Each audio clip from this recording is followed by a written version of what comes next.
Ramadan di Indonesia pastilah memiliki keunikan dan kekhasan tersendiri.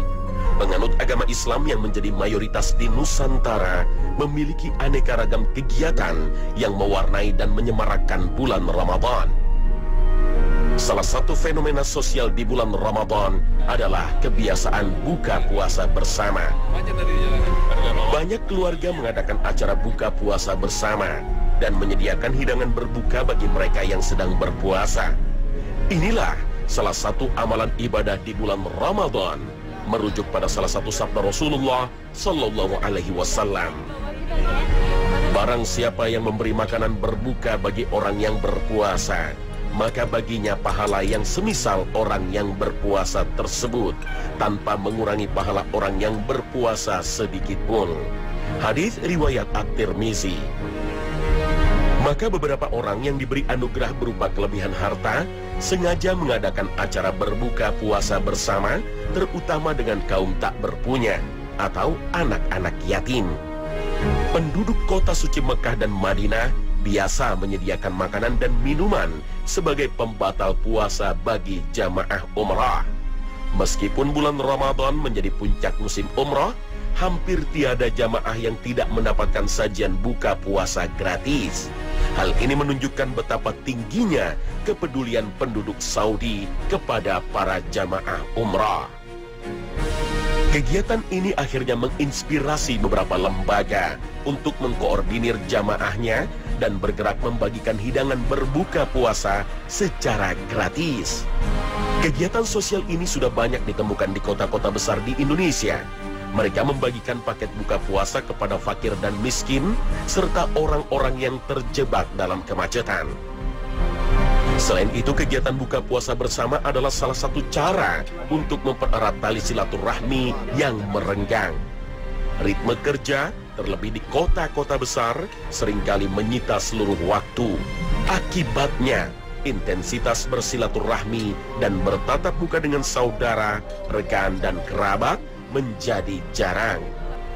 Maka kedatangan bulan Ramadan seakan menjadi momentum untuk saling bertukar kabar dan bertegur sapa.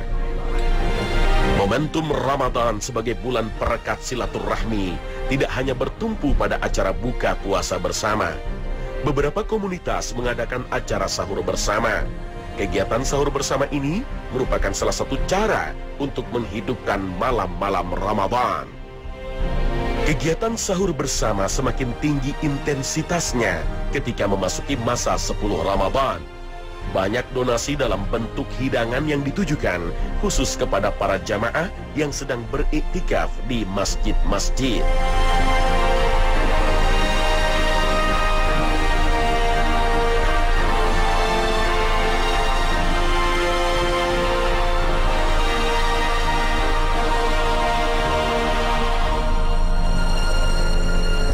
Assalamualaikum warahmatullahi wabarakatuh. Allah Ta'ala, Zat yang maha perkasa lagi maha kuasa, berfirman dalam surah Al-Baqarah ayat ke-183.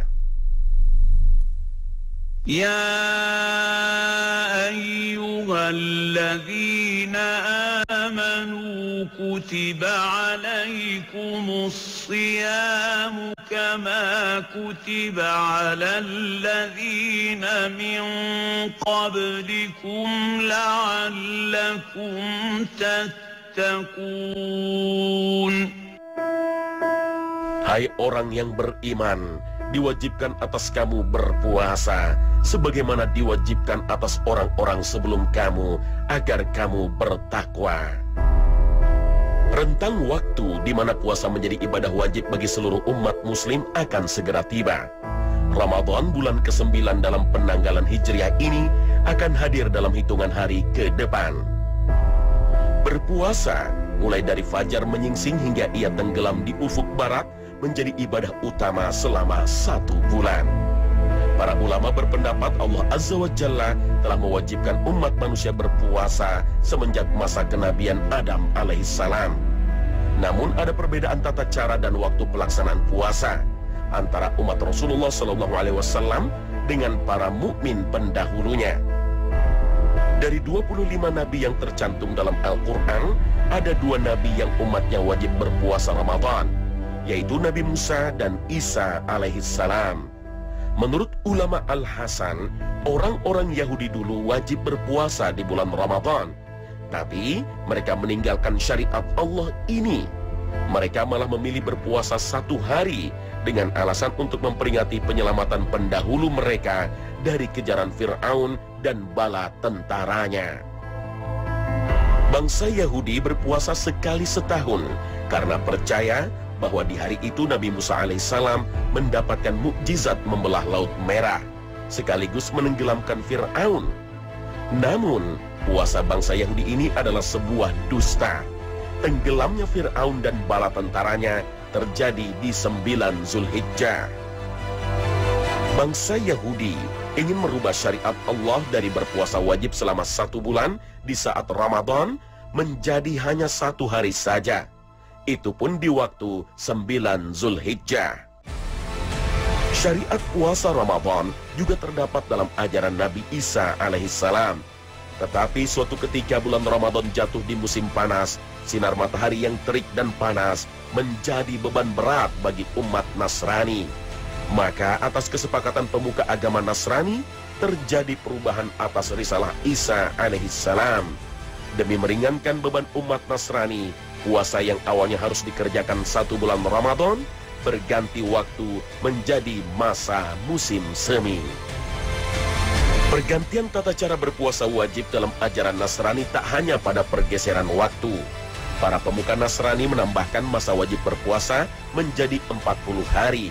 10 hari tambahan ini menurut ajaran Nasrani menjadi kafarat atau penebusan dosa karena memindah waktu puasa dari Ramadan ke musim semi. Masyarakat Arab sebelum masa kenabian Rasulullah SAW juga mengenal ibadah puasa.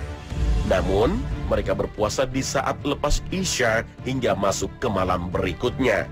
Hal ini sesuai dengan penuturan salah satu sahabat baginda Nabi SAW, yaitu Sa'id bin Jabir radhiyallahu anhu. Syariat berpuasa selama 1 hari penuh ini berlangsung hingga era turunnya Quran selama di Makkah, yaitu sebelum Nabi SAW berhijrah ke Madinah. Era Makkiyah ini berlangsung selama 13 tahun. Perintah untuk berpuasa Ramadan baru turun ketika Nabi SAW sudah hijrah ke Madinah, tepatnya di tahun kedua Hijriah. Dan Rasulullah SAW berpuasa Ramadan 9 kali sepanjang masa hidupnya.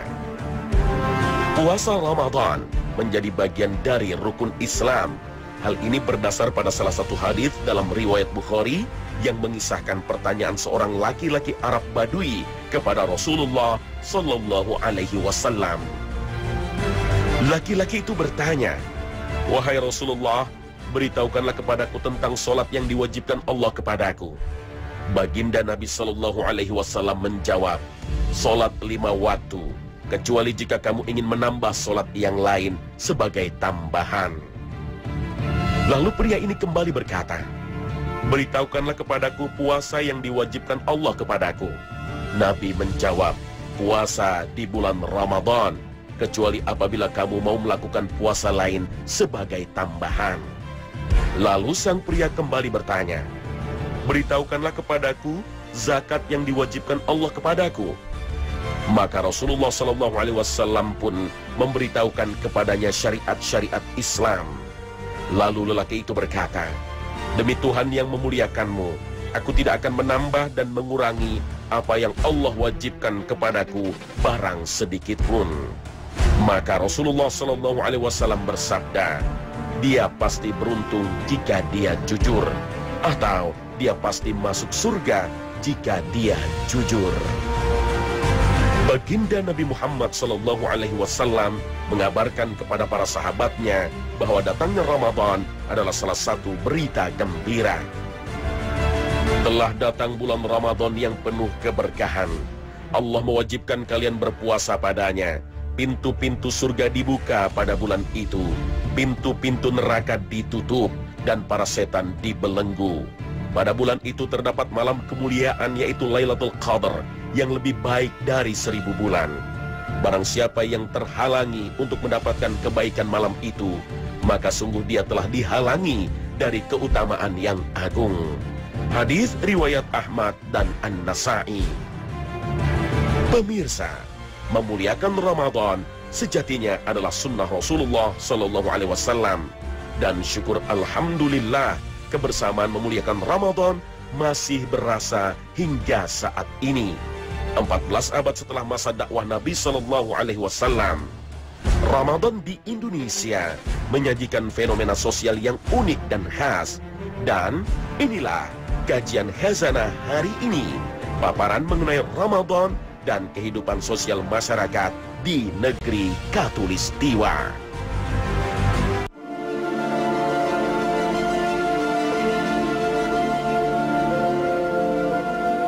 Menyambut bulan suci Ramadan di tahun 1436 Hijriah. Dan inilah salah satu doa yang bisa Anda amalkan ketika menyambut Ramadan. Allahumma inni as'aluka fi'lal khairat wa tarkal munkarat. Ya Allah, aku memohon padamu agar mudah melakukan kebaikan dan meninggalkan kemungkaran. Hadis riwayat Tirmizi.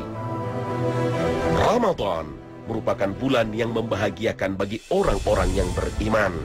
Karena di bulan inilah saat pintu-pintu surga terbuka. Ramadan menjadi masa yang paling tepat untuk bertaubat serta memohon ampun atas segala dosa yang telah lalu. Dan selama bulan Ramadan, setan-setan akan terbelenggu, sehingga insan yang memiliki iman di hatinya menjadi mudah beribadah serta menambah amalan-amalan solehnya.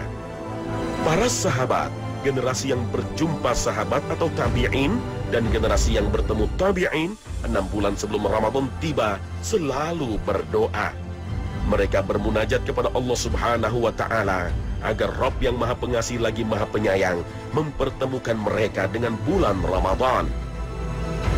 Ketika Ramadan telah berlalu, mereka juga berdoa agar 6 bulan berikutnya Allah Ta'ala menerima amalan-amalan soleh yang mereka kerjakan sepanjang bulan Ramadan. Artinya, doa berkaitan dengan Ramadan selalu dilantunkan oleh generasi terdahulu sepanjang tahun. Hendaknya Muslim di masa kini mampu mengambil teladan dari orang-orang mukmin terdahulu dalam hal bersungguh-sungguh ketika menyambut datangnya bulan Ramadan. Karena bulan Ramadan, sebagaimana sabda Rasulullah SAW, menyediakan 2 kebahagiaan.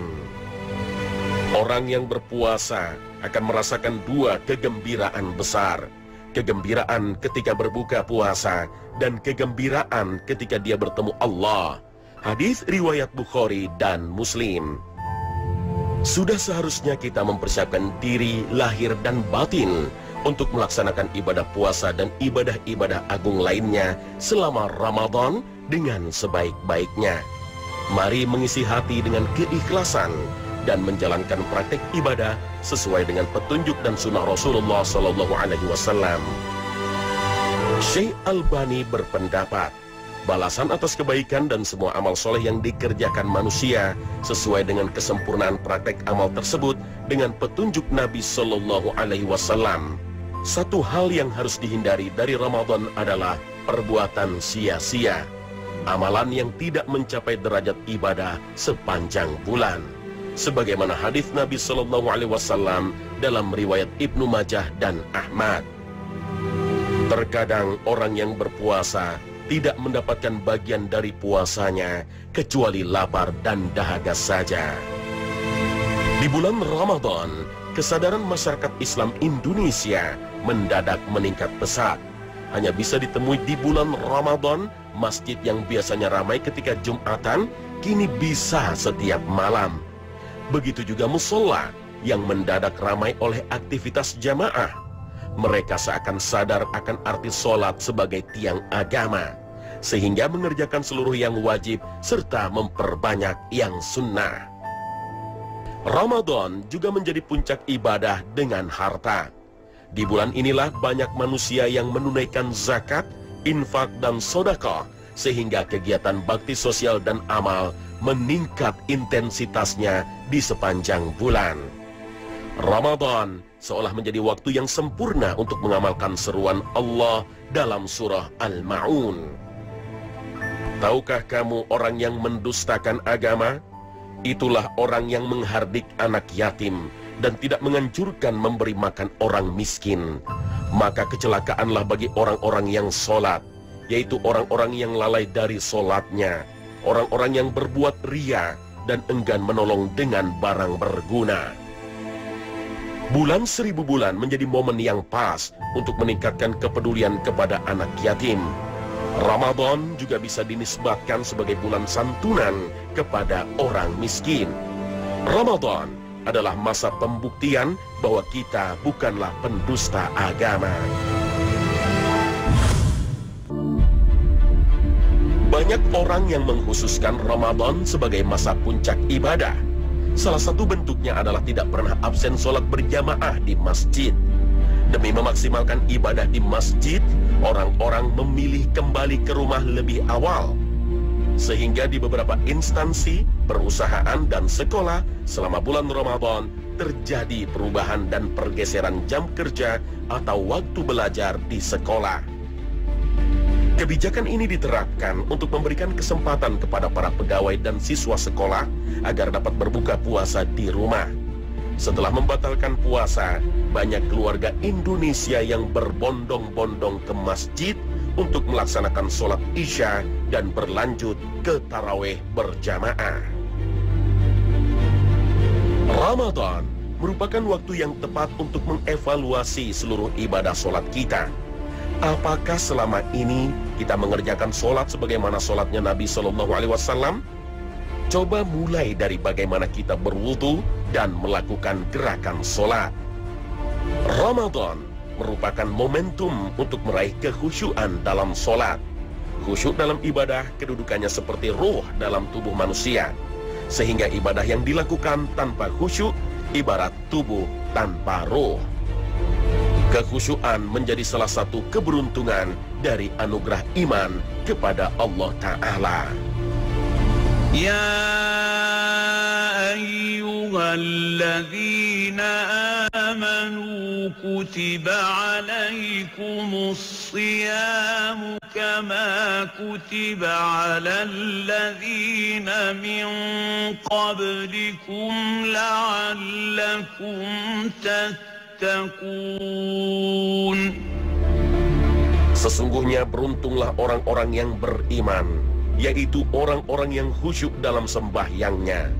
Al-Quran, Surah Al-Mu'minun, ayat pertama hingga kedua. Imam Al-Qurtubi berpendapat, khusyuk adalah keadaan di dalam jiwa yang nampak pada anggota badan dalam bentuk ketenangan dan kerendahan. Sedangkan Qatadah menyatakan, khusyuk di dalam hati adalah rasa takut dan menahan pandangan dalam sholat. Khusyuk dalam sholat niscaya akan membawa raga menjadi ringan berbuat amal kebaikan. Sahabat Abu Hurairah radhiyallahu anhu menceritakan bahwa suatu ketika Nabi SAW melihat seseorang memainkan jenggotnya ketika sholat, maka beliau bersabda, seandainya hatinya khusyuk, maka khusyuk pula anggota badannya. Seorang hamba bisa meraih kekhusyuannya karena sifat muraqabah yang ia miliki, yaitu perasaan merasa selalu dalam pengawasan dan perhatian Allah Subhanahu wa Ta'ala, fokus kepada bacaan Quran dan menyempurnakan gerakan sholat. Kepatuhan dan keimanan kepada Allah membawa manusia pada kesempurnaan ibadah. Pemirsa, semoga Ramadan tahun ini membawa kita kepada hamba yang khusyuk. Tak salah jika berharap di bulan 1000 bulan ini amalan ibadah berbalas pahala yang berlipat ganda, sebagaimana satu biji padi yang berkembang biak hingga beratus-ratus bulir beras.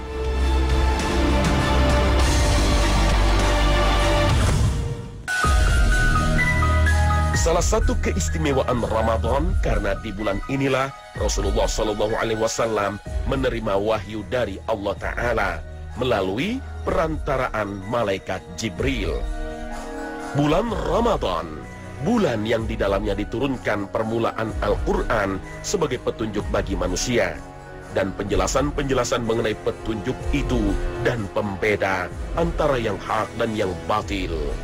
Al-Quran, Surah Al-Baqarah ayat ke-185. Ibnu Katsir rahimahullah berkata, bahwa Allah menyanjung bulan Ramadan dibanding bulan-bulan lain lewat terpilihnya bulan puasa sebagai waktu diturunkannya Al-Quran Al-Azim. Dalam hadis riwayat Ahmad bin Hanbal, Rasulullah Shallallahu Alaihi Wasallam bersabda, Suhuf Ibrahim diturunkan pada malam pertama Ramadan, Taurat diturunkan pada 6 Ramadan, Injil diturunkan pada 13 Ramadan, dan Allah menurunkan Al-Quran pada 24 Ramadan. Sahabat Jabir bin Abdullah radhiyallahu anhu memberitakan bahwa Zabur sesuai sabda Rasulullah sallallahu alaihi wasallam turun pada tanggal 12 Ramadan. Dalam hadis riwayat Bukhari dan Muslim, Rasulullah sallallahu alaihi wasallam di bulan Ramadan berjumpa dengan malaikat Jibril, dan sang malaikat penyampai wahyu mengajarkan Al-Quran kepada baginda Nabi sallallahu alaihi wasallam. Maka inilah dasar ketika menjadikan Ramadan sebagai bulannya Al-Quran. Sunnah untuk menghidupkan Ramadan dengan bacaan Al-Quran telah menjadi bagian hidup umat muslim, mulai dari masa sahabat hingga saat ini. Begitu juga semestinya bagi mereka yang mengaku umat Nabi Musa dan umat Nabi Isa alaihissalam. Perbuatan memuliakan Ramadan tidak hanya membaca Al-Quran. Di bulan penuh berkah ini, kajian-kajian ilmu yang secara khusus untuk mengkaji dan mengambil hikmah dari Al-Quran lebih sering dijumpai. Majelis-majelis ilmu menjadi lebih tinggi intensitas penyelenggaraan dan jamaah yang menghadirinya. Meramaikan bulan Ramadan bisa berbentuk memperbanyak kajian khusus di bulan Ramadan, seperti kajian tarawih dengan khutbah singkat dari para khatib. Selain itu, ramainya kuliah singkat kelompok pengajian keluarga dari para ustaz juga di kantor-kantor. Juga mengadakan kajian khusus di waktu zuhur selama bulan Ramadan di kantor dan sekolah. Majelis ilmu di bulan Ramadan juga bisa diakses dengan mudah melalui televisi. Penayangan program religi di layar kaca menjadi bertambah jumlah dan ragamnya ketika bulan Ramadan tiba.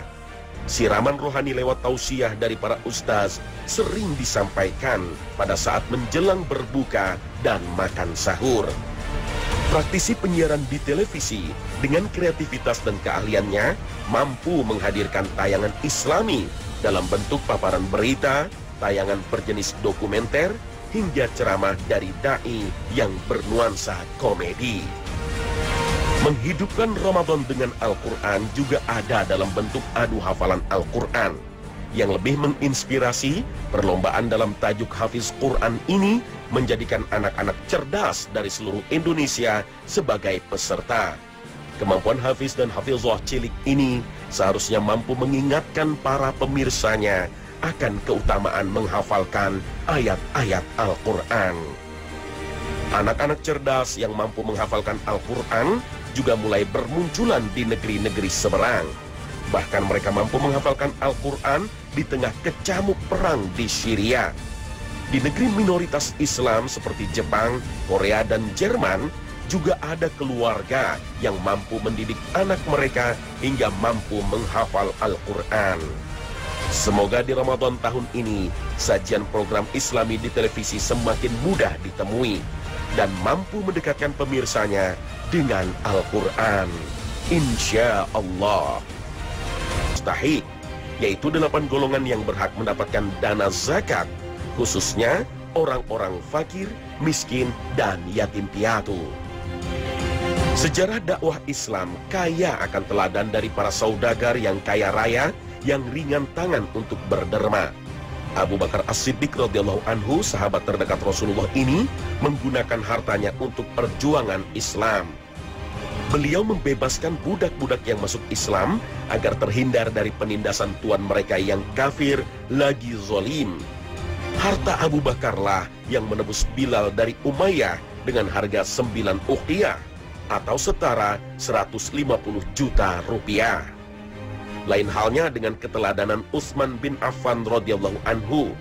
Ketika baru hijrah ke Madinah, beliau langsung membeli sumur yang merupakan sumber mata air yang ada di Madinah dari seorang Yahudi. Air sumur itu kemudian dimanfaatkan oleh seluruh umat Islam di Madinah. Ada juga sahabat Abdurrahman bin Auf radhiyallahu anhu. Beliau pernah menjual tanah dan bangunan seharga 40.000 dinar atau sekitar 8 miliar rupiah. Seluruh hasil penjualan tersebut diberikan kepada keluarganya dari Bani Zuhrah, kepada Ummul Mukminin dan fakir miskin. Sebelum meninggal, Abdurrahman bin Auf juga berwasiat agar para pejuang di Perang Badar diberi hibah dari hartanya. Menurut riwayat, masing-masing orang mendapat 400 dinar atau setara 800 juta rupiah. Hibah ini jumlah totalnya diperkirakan mencapai 80 miliar rupiah. Kita dengan keterbatasan iman dan kekayaan finansial mungkin sulit menyamai kedermawanan para sahabat radhiyallahu anhum. Namun bukan berarti tidak ada kesempatan untuk menjadi mulia di mata Allah dan Rasul-Nya. Salah satu caranya adalah dengan merutinkan sedekah dan menyantuni anak yatim, utamanya selama bulan Ramadan. Rasulullah SAW bersabda, "Aku dan orang yang mengurus anak yatim, kedudukannya di dalam surga seperti ini." Dan ketika itu beliau mengisyaratkan dengan kedua jarinya, yaitu telunjuk dan jari tengah, serta agak merenggangkan keduanya. Hadis ini bermakna dua keutamaan dalam menyantuni anak yatim. Pertama adalah pahala, pembuka jalan menuju surga. Kedua, penyantun anak yatim termasuk orang-orang terdekat dengan Nabi SAW. Menyantuni dan menanggung hidup anak yatim adalah kewajiban seorang muslim. Perhatian dan limpahan kasih sayang untuk anak tanpa ayah atau ibu tak hanya berbentuk menafkahi dan memberi uang. Anak yatim masih belum baligh. Tanpa bimbingan orang tua, mereka bisa tak mengenali agamanya. Untuk itu, semua muslim seharusnya wajib mendidik untuk mengajarkan Islam kepada anak yatim. Semoga Ramadan tahun ini Allah Ta'ala melapangkan rezeki kita, sehingga diri ini memiliki kesempatan untuk menjadi ahli sedekah dan pecinta anak yatim, dan berkesempatan untuk hidup dekat dengan Nabi SAW di dalam jannahnya Allah. Bulan Ramadan juga menjadi momentum untuk memakai jenis busana yang baik. Jamak ditemui para wanita menjadikan Ramadan sebagai masa untuk menutup aurat lebih rapat. Artis di televisi mendadak memakai kerudung. Baju menjulur ke bawah menutupi seluruh aurat yang biasanya diumbar sehari-hari. Gaya busana yang baik ini harus ditularkan juga setelah Ramadan usai. Dampak sosial dari gerakan menutup aurat selama Ramadan, khususnya di layar kaca, adalah terhindarnya fitnah atas syahwat. Perbaikan pakaian hingga menutup aurat adalah salah satu bentuk mengendalikan hawa nafsu sebagai bagian ibadah puasa. Melatih dirinya agar tidak dikendalikan, utamanya memperlihatkan dan memamerkan sebagian dari kecantikan fisik untuk mengundang kekaguman dari orang lain. Kesadaran untuk menggunakan busana yang baik seakan menyempurnakan Ramadan sebagai bulan ibadah. Karena menutup aurat merupakan bagian dari syariat Allah kepada seluruh wanita yang mengaku sebagai seorang muslimah. Hai Nabi, katakanlah kepada istri-istrimu, anak-anak perempuanmu, dan istri-istri orang mukmin, hendaklah mereka mengulurkan jilbabnya ke seluruh tubuh mereka. Yang demikian itu supaya mereka lebih mudah untuk dikenal. Karena itu mereka tidak diganggu, dan Allah adalah Maha Pengampun lagi Maha Penyayang. Al-Quran Surah Al-Ahzab ayat 59. Ramadan membawa kesadaran rohani bagi setiap manusia, terutama wanita, bahwa pakaian yang panjang dan syar'i bukanlah untuk mengekang kebebasan dan kreasinya, sehingga tidak terjebak pada permainan setan yang menjadikan aurat wanita sebagai syarat ketenaran, sebuah senjata untuk menjerumuskan kaum Hawa. Berbusana yang baik selama Ramadan bisa menjadi jalan bagi wanita untuk membuktikan pada kehidupan bahwa dunia bisa diraih dengan jalan yang diridhoi Allah. Juga akan meningkatkan kepercayaan diri, meningkatkan keimanan akan perintah dan ketentuan Allah merupakan perkara yang terbaik baginya. Ada beberapa panduan bagi wanita untuk memakai busana yang syar'i. Hal pertama adalah memilih pakaian yang mampu menutupi dan tidak memperlihatkan lekuk tubuh. Bahan pakaian muslimah seharusnya yang tidak tembus pandang. Hal ini sebagaimana hadis Nabi Muhammad SAW dalam riwayat Ahmad. Terdapat dua penyebab yang menghancurkan umat saya. Yang pertama adalah emas atau perhiasan, dan yang kedua adalah pakaian tipis dan menampakkan tubuh. Perilaku untuk berbusana syar'i bagi wanita bisa menghindarkan mereka dari perilaku tabarruj, yaitu wanita yang menampakkan perhiasan dan kecantikan yang seharusnya wajib untuk ia tutupi. Tabarruj bisa memancing syahwat dan hasrat dari laki-laki. Dasar hukum bagi seluruh muslimah untuk tidak bertabarruj adalah surah Al-Ahzab ayat 33. Dan hendaklah kamu tetap di rumahmu, dan janganlah kamu berhias dan bertingkah laku seperti orang-orang jahiliyah yang dahulu.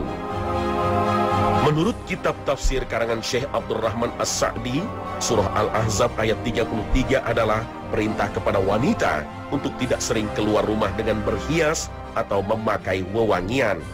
Karena ini menjadi kebiasaan wanita-wanita jahiliyah yang dahulu. Mereka melakukan hal ini karena tidak memiliki pengetahuan agama dan iman. Perintah Allah ini merupakan sebuah pencegah keburukan bagi kaum wanita. Semoga Ramadan di tahun ini bisa menggerakkan seluruh muslimah untuk berpakaian syar'i, dan pola busana ini terus bertahan hingga bulan-bulan berikutnya. Tak hanya sekedar upaya meraih popularitas semu di dunia hiburan dan pemberitaan. Amin Allahumma amin.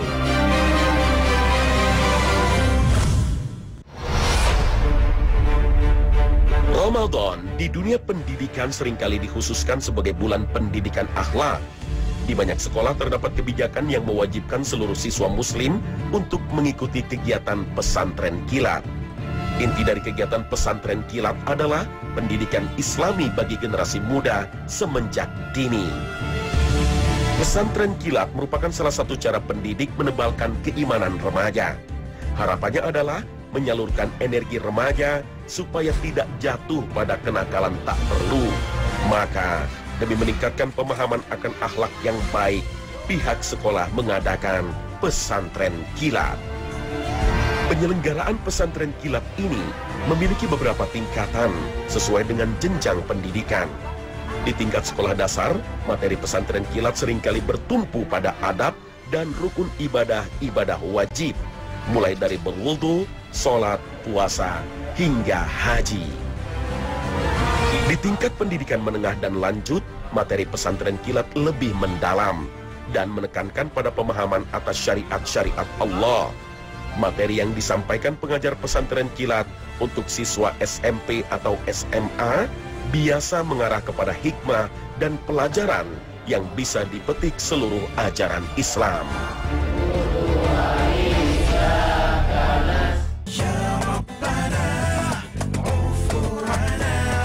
Nah pemirsa, inilah akhir kebersamaan kami. Semoga tayangan hari ini memberikan tambahan wawasan Islami bagi Anda. Mohon maaf bila ada salah kata. Terima kasih atas perhatian Anda. Barakallahu fikum. Wassalamualaikum warahmatullahi wabarakatuh.